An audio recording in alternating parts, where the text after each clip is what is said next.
Bonjour, bienvenue sur la construction du réseau de Wessenheim et de son extension. La Z21 étant arrivée il y a quelques jours déjà de cela, je vais la configurer pour la mettre en adéquation avec mon réseau domestique.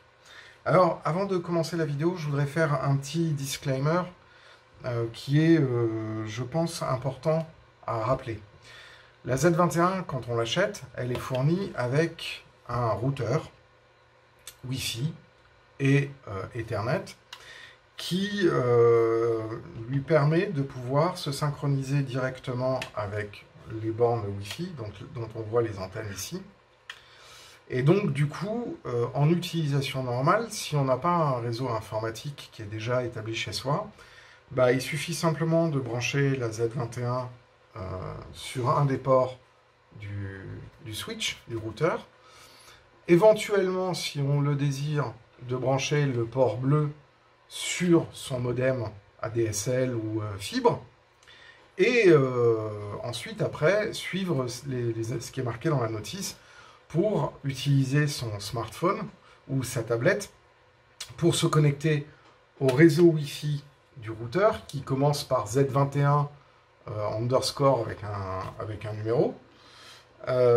Et à ce moment-là, l'application, elle détecte tout à fait votre Z21 et vous pouvez commencer à jouer sur votre réseau. Bon. Le problème, c'est que quand on a un réseau comme moi qui dispose déjà d'une infrastructure, donc j'ai déjà du Wi-Fi, j'ai déjà un réseau fibre, enfin pas fibre dans le sens fibre optique, mais filaire, si j'ose dire, avec des câbles Ethernet, avec une baie de brassage, enfin bon, bref, je vous passe la topologie globale, c'est pas intéressant dans cette vidéo. Mais en tout cas, j'ai un réseau qui est déjà géré, qui gère déjà en fait une topologie informatique. Et donc, le problème, c'est qu'il y a de très très fortes chances pour que, si vous êtes dans mon cas, votre topologie informatique, les adresses de chacun de vos ordinateurs et de vos tablettes, etc., ainsi que votre point d'accès Wi-Fi, n'est pas l'adresse qui est choisie Roku. Alors, Roku, pour la Z21, a choisi une IP fixe de classe C, donc c'est une IP privée, qui est sous la forme de 192.168.0.111. Donc effectivement, si vous avez un réseau qui est en 192.168.0 et que tous vos ordinateurs ensuite ont une adresse qui part de 1, qui est en règle générale la borne d'accès Internet, jusqu'à 255, qui est le maximum du nombre de périphériques que vous pouvez brancher sur cette partie de l'adresse privée de classe C, bah, il n'y a pas de problème, vous branchez votre Z21 et elle est reconnue par le reste de votre réseau. Roku, pour une raison obscure, a décidé de ne pas placer le protocole DHCP dans sa centrale, ce qui permettrait au fait que quand on branche n'importe quel périphérique réseau qui est doté de DHCP, eh ben, elle reçoit une adresse de votre box, si c'est la box qui gère les attributions d'adresse sur votre réseau, puis automatiquement, elle est reconnue sur l'ensemble du réseau avec l'adresse que lui aura été attribuée, soit un serveur DHCP, soit votre box Internet, qui en règle générale fait office de serveur DHCP, soit un routeur quelconque. Voilà. Là, ils ont décidé de faire une option exclusive pour pouvoir permettre aux débutants d'installer le routeur qu'ils fournissent et d'installer la Z21, et ça marche. Et dans tous les cas, ça marche. Alors, c'est très bien pour les débutants, mais c'est moins sympa pour ceux qui, justement, voudraient insérer ça dans une topologie globale. Alors, effectivement, en branchant le port bleu ici vers son routeur ou sa box Internet, on peut du coup faire en sorte que le réseau Wi-Fi que va générer ce routeur ait accès à Internet. Bon, donc ça, pourquoi pas? son téléphone ou sa tablette, on le connecte au réseau privé spécifique au train miniature, et du coup, il n'y a pas de risque d'avoir de, entre guillemets, pénétration de ce réseau-là par un réseau extérieur. Le problème, c'est que quand on fait de la MFAO, donc du modélisme ferroviaire assisté par ordinateur, le logiciel qui va gérer le réseau se trouve sur un de vos ordinateurs. Donc si la Z21 est sous un réseau privé qui est différent, qui a un adressage qui est différent que votre réseau privé à vous, eh ben, votre ordinateur ne peut pas communiquer facilement avec la Z21. Donc ce que l'on va voir aujourd'hui, et là je m'excuse, ça va être un petit peu technique, on va en fait pas utiliser ça, parce que moi ça m'intéresse pas, j'en ai pas besoin. On va utiliser l'outil Z21 Maintenance Tool, et on va changer l'adresse de la Z21 pour la mettre dans un réseau, dans une adresse qui correspond à l'adressage de mon réseau privé. Donc moi j'ai aussi un réseau privé, donc tous mes ordinateurs sont aussi sur ce que l'on appelle une adresse IP de classe C, donc un 192.168. Donc ça c'est les deux chiffres qui sont communs avec ce qu'a configuré Rocco et avec mon réseau, sauf que moi, au lieu d'être en adresse 0 sur le troisième paquet, je suis en adresse 1. Donc effectivement, c'est 192.168.1.1 qui est l'adresse de ma passerelle qui me permet d'aller de mon réseau privé au réseau public qui est Internet. Donc du coup, effectivement, la Z21, il va falloir que je la configure en 192.168.1 quelque chose, puisqu'il faut que ce soit une IP fixe, ça ne peut pas être une adresse DHCP. Donc du coup, je vais choisir dans mon pool d'adresses, donc là j'ai 255 adresses différentes, je n'ai bien évidemment pas encore 255 adresses attribuées dans mon réseau privé, donc eh ben, je vais lui choisir une valeur arbitraire et je vais la mettre en 250. Donc elle va avoir l'adresse 192.168.1.250. Et donc, je vais utiliser l'outil Z21 Maintenance Tool que vous pouvez trouver en téléchargement gratuit sur le site de Rocco pour pouvoir changer l'adresse. À noter que ce changement n'est pas couvert par l'assistance de Rocco. Donc, il faut savoir ce que l'on fait. Il faut connaître les valeurs que l'on va attribuer, aussi bien la valeur d'adresse que deux autres valeurs qui sont importantes. La première, c'est ce que l'on appelle le submask, le masque de sous-réseau, qui, pour un réseau privé, va être de 255, 255, 255, 0. Qu'est-ce que ça veut dire?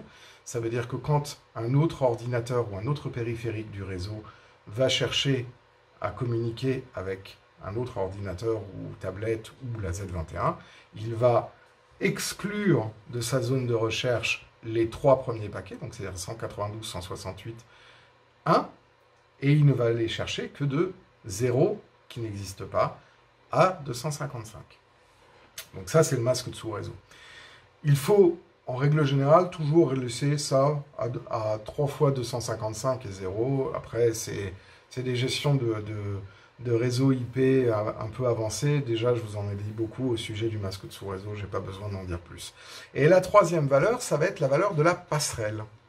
La passerelle, c'est l'ordinateur, en fait, ou la box Internet, ou le routeur, qui va gérer, en fait, toutes les transactions, soit vers l'extérieur, c'est-à-dire vers Internet, soit vers les autres périphériques de votre réseau. Donc, par exemple, une borne Wi-Fi, pour pouvoir aller sur Internet, quand on se connecte sur cette borne Wi-Fi, la borne Wi-Fi, elle va translater toutes les informations et toutes les requêtes que vous allez avoir vers cette passerelle. Et donc là, moi, ma passerelle, c'est 192.168.1.1. Donc les trois valeurs, les trois choses importantes que vous devez savoir, c'est 1, quelle adresse vous allez donner à votre Z21, donc 192.168.1.250. Le masque sous réseau, donc là, si vous restez sur un réseau, on va dire, relativement modeste, vous avez quand même 255 périphériques. Donc du coup, vous mettez 255, 255, 255, 0. Et ensuite, l'adresse de la passerelle qui va permettre de pouvoir communiquer entre les différents éléments de votre réseau et l'extérieur, à savoir Internet. Donc là, la passerelle dans mon réseau, c'est 192.168.1.1. Voilà. Donc, dans comment s'appelle le logiciel Z21 Maintenance Tool, on va pouvoir faire ça. Le problème, le petit problème, c'est que pour l'instant, si je branche la Z21 sur mon réseau, eh ben, je n'arrive pas à lui parler parce que elle n'est pas dans le même réseau. Moi, tous mes submasques, donc mes masques sous réseau, sont configurés en 255, 255, 255, 0. Donc je ne peux pas aller chercher tous les autres périphériques qui sont sur le digit 192.168.0. 0. Je ne peux regarder que ce qui est dans 192.168.1. Alors, il y a deux façons de le faire. Soit je change le masque sous réseau de mon ordinateur, et dans ce cas-là, je lui autorise à aller chercher sur 2 digits au lieu d'un seul. Ça m'embête. Soit je déconnecte mon ordinateur d'Internet, je lui donne une adresse IP qui va être en 192.168.0 quelque chose, et à ce moment-là, je peux communiquer avec la Z21. Donc, c'est la deuxième option qu'on va faire, et je vais vous montrer un petit peu ensuite, après, comment on configure la centrale Z21. Eh bien, allons-y.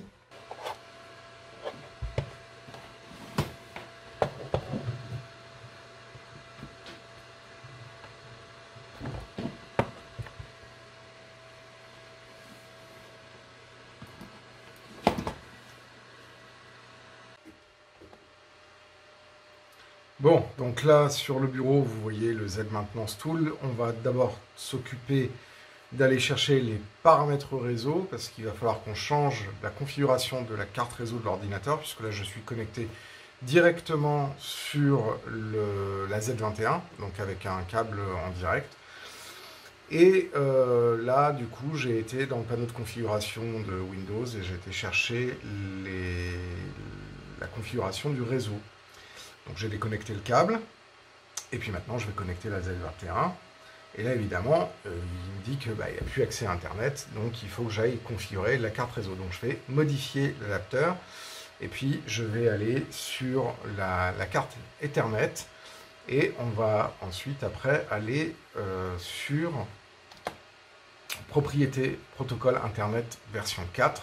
Et là, on voit que mon ordinateur reçoit des adresses, enfin son adresse, via le DHCP. Alors, en fait, je viens de réinstaller mon ordinateur, donc du coup, je suis en DHCP. Normalement, je devrais être en adresse IP fixe, mais c'est pas grave. Donc là, on va se mettre en adresse IP fixe. Et on va commencer à remplir dans adresse IP, l'adresse IP qu'il faut pour pouvoir se connecter à la Z21. Donc on va mettre 192.168.0.111. Sauf que si on fait ça, donc le masque sous réseau se met automatiquement, sauf que si on fait ça, eh ben, c'est ce qui est indiqué dans la notice du Z Maintenance Tool, mais ils sont mignons chez Rocco. On ne peut pas avoir deux périphériques réseau qui ont la même adresse. Donc, si je reviens maintenant sur le Z Maintenance Tool, eh ben, je vais me rendre compte que ça marche pas. Tout simplement parce que deux adresses identiques, deux adresses IP identiques, ça ne vous permet pas de vous connecter à l'autre appareil.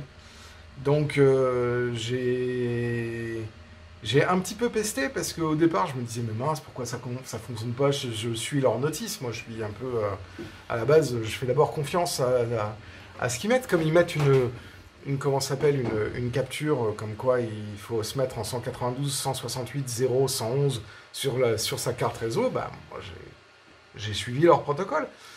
Et en fait, non. Il faut se mettre sur une autre adresse IP de classe C, donc 192.168.0.110, par exemple, ou 0.26, par exemple. Et là, ça fonctionnera normalement. Donc, c'est complètement, totalement débile. Et ça montre encore une fois que quand on essaye de se connecter en étant en 192.168.0.111, donc là on a la fenêtre du pare-feu, on active le pare-feu pour que l'application puisse parler avec l'ordinateur, et là l'application nous dit bah là, il y a une erreur, là, ça marche pas. Ça marche pas, et ça marche pas parce qu'en fait on est bien blaireau. Et donc du coup, il faut revenir sur l'adresse, sur la configuration de l'adresse IP, et là, se mettre en adresse 0.110 et non 0.111. Donc on active, on ferme la fenêtre, on revient sur l'application Z21, et donc là, je redémarre la Z21. Là, bien évidemment, je laisse 192.168.0.11, et quand j'appuie, et voilà, là je suis connecté. Donc maintenant, je vais sur IP Setting, je vais donc activer le message, il me met un message d'avertissement comme quoi est-ce que je suis sûr de savoir ce que je fais, donc oui. Et là, à ce moment-là, je vais pouvoir changer l'adresse et je lui rajoute donc 192.168.1, et puis je change et je mets 250 puisque c'est l'adresse que j'ai choisie. Et au niveau de la passerelle, je rajoute un petit 1 puisque c'est plus 192.168.0.1 mais 1. Et ensuite, j'inscris ça dans la Z21. Et là, à partir de ce moment-là, il me dit, est-ce que vous êtes vraiment encore sûr de vouloir le faire? Bien sûr, j'accepte. Et donc là, il inscrit ces nouvelles valeurs en dur dans la Z21. À partir de ce moment-là, je ferme la Z21 et je vais reprendre ma carte réseau et je vais me remettre en configuration normale. Je vais d'abord débrancher la Z21, bien évidemment. Je me mets en configuration DHCP, puisque là, tout à l'heure, j'étais en DHCP. Il faudra que je lui donne une adresse, mais ça, c'est pas grave. Et une fois que j'aurai connecté à mon, comment s'appelle, que j'aurai connecté la Z21 à mon réseau, je redémarre à ce moment-là le Z Maintenance Tool. Et donc, en redémarrant le Z Maintenance Tool, là, bien évidemment, je lui change l'adresse, puisque c'est plus en 192.168.0.111, mais 192.168.1.250. Je connecte, et voilà! A few moments later. Bon, donc là, maintenant, je vais me connecter à la Z21 avec sa nouvelle adresse IP. Donc, j'avais fait une vidéo avant avec la mise à jour du firmware qui était en 1.41, il a passé en 1.42. Malheureusement, j'ai oublié d'appuyer sur l'enregistrement de la vidéo, donc du coup, vous ne verrez pas le processus de mise à jour du firmware, mais c'est pas grave, je vais vous en parler quand même. Donc là, la Z21 est maintenant connectée en 192.168.1.250. J'ai bien l'image de la Z21 noire, ce qui est bien la Z21 que j'ai en ma possession. Il y a ici le numéro de série, on s'en fout, son numéro de version, le type de hardware, donc Z21 Black, la version du hardware, donc là c'est la version 0, d'accord. Et ensuite, après, ici, on a les informations système, donc la température de 32 degrés, les consommations courantes sur le réseau, donc PN, et sur comment s'appelle, la voie de programmation. Donc là, il n'y a pas il y a personne, c'est pas connecté au réseau, donc c'est normal. On voit que l'alimentation à découpage a une petite variation, rien d'anormal. Ensuite, après, dans Settings, là, ici, je me suis mis en DCC Only, parce que comme je ne veux pas avoir de locomotive qui fonctionne en Motorola, j'ai pas la peine de lui dire de regarder les deux protocoles. Donc, il n'y aura que du DCC qui fonctionnera sur le réseau de Wessenheim. Après, ici, il y a quelques autres informations qui peuvent être importantes. C'est notamment la réactivité des courts-circuits sur la voie principale, la réactivité des courts-circuits sur le bus booster, l'adressage des 100 premières locomotives en adresse courte, le comportement quand on appuie sur la touche stop de la Z21 en façade. Donc là, on peut dire emergency stop ou track voltage off. Donc là, je vais laisser track voltage off. L'activation ou la désactivation de Railcom.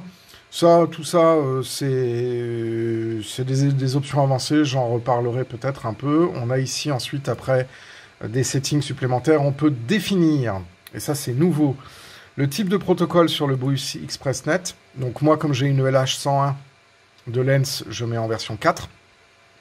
Les accessory commands, la track et bus. Voilà. Ensuite, après, on peut DCC loco refresh also high function periodically. Donc là, c'est pour lui dire, en fait, alors ça va encombrer le bus DCC.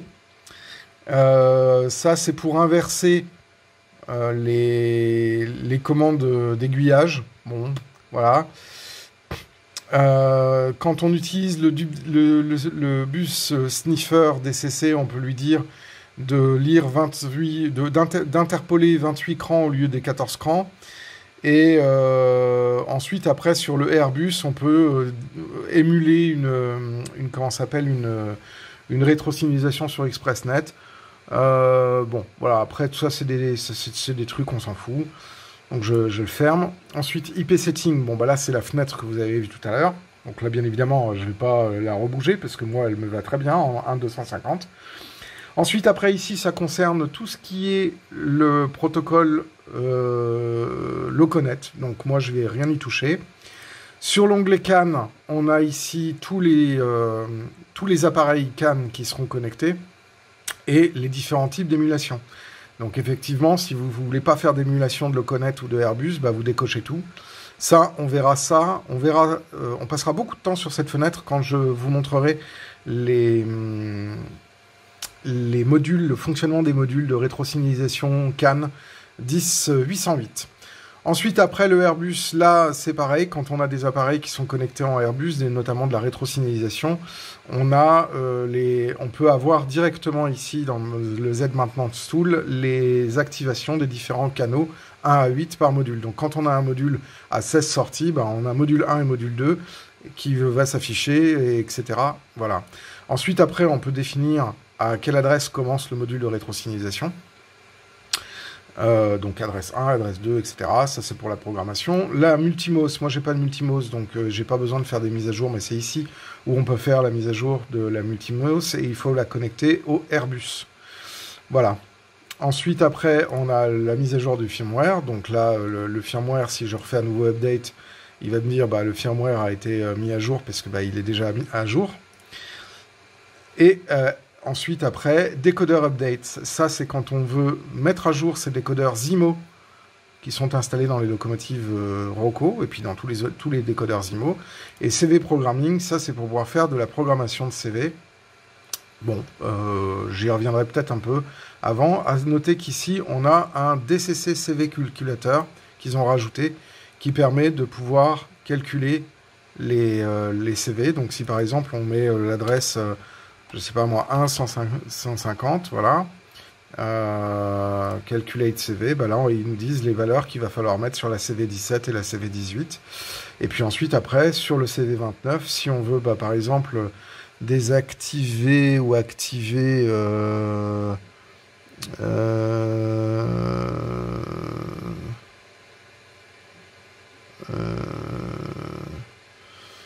comment s'appelle la direction, les tables de vitesse.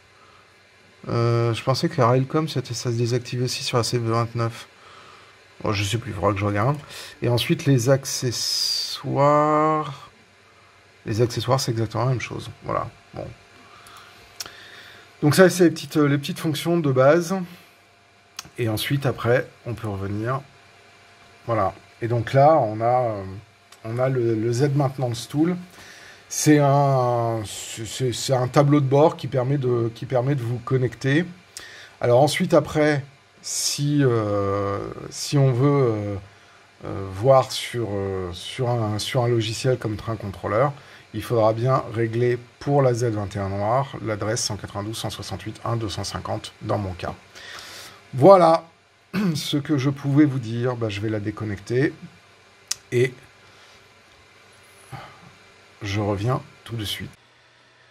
Et voilà, donc là maintenant, la Z21 noire est configurée pour pouvoir fonctionner sur mon réseau. Donc je vais pouvoir maintenant la câbler, la mettre à son emplacement définitif. Je n'ai pas encore exactement décidé où elle sera, mais ça peu importe, on verra ça dans une autre vidéo.